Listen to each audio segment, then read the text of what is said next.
Alors, dans la foulée de ce que je viens de dire là, je voudrais justement revenir sur quelque chose qui, moi, à l'époque, m'a choqué. Alors, ça n'a rien à voir avec une vidéo de France, d'ailleurs.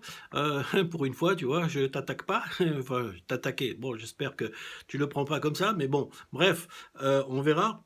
Oui, ce que je voulais dire, c'était par rapport, pardon, c'était par rapport au voyage, allez, il y a quelques années de ça, c'est pas si lointain, d'un certain président de la République française qui est venu en Afrique noire, et qui est venu notamment à Dakar, à l'université Cheikh Anta Diop, devant le président sénégalais, à l'époque Wade, et d'autres chefs d'État, je crois, africains, pour faire un discours sur voilà les Africains. Oui, messieurs les Africains, il faut que vous rentriez dans l'histoire parce que bon, l'air de dire que vous étiez un peuple d'agriculteurs, d'éleveurs, etc.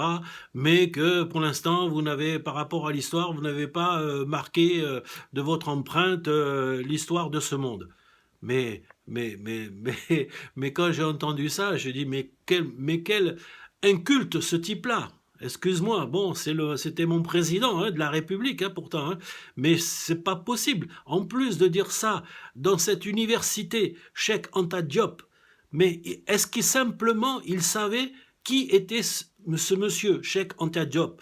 Mais la culture et l'intelligence de ce monsieur, mais le pauvre président français, mais ne lui arrive pas à la cheville, que ce soit au niveau culture, intellectuel, tout ce que tu veux, il ne lui arrive pas à la cheville. Mais évidemment, comme il ne lui arrive pas à la cheville, il ne risquait pas de comprendre. Ça, c'est clair.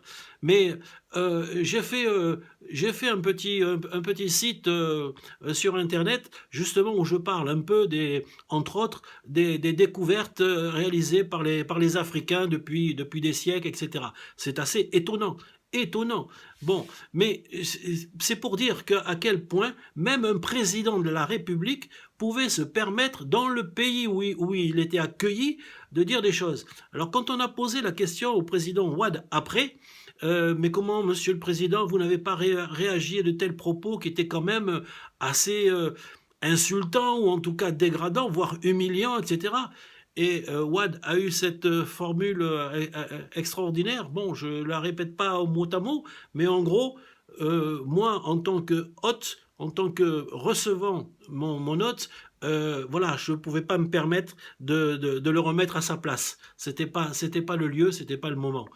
Ben voilà, ça s'appelle le savoir-vivre. Et il fallait que ce soit euh, un Sénégalais noir, comme on dit, qui donne une leçon de savoir-vivre à ce blanc prétentieux et ignorant, finalement. Alors, ce qui m'a fait plaisir aussi, c'est que il y a eu, après coup, il y a pas mal d'intellectuels africains, noirs, pas que sénégalais d'ailleurs, qui ont sorti un bouquin par rapport à ça, la réponse à Sarkozy, parce que bon, il s'agit de lui, on va pas le cacher. D'accord.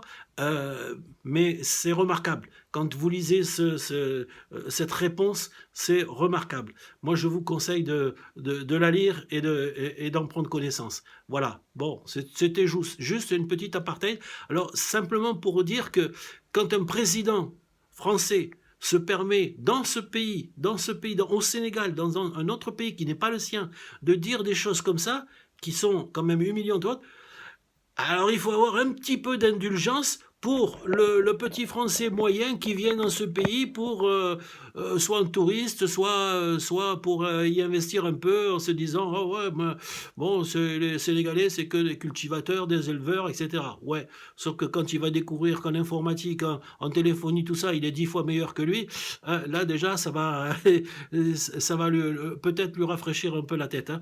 Mais bon, ça c'était notre discours. Ok, allez, je vous embrasse. Merci, à plus.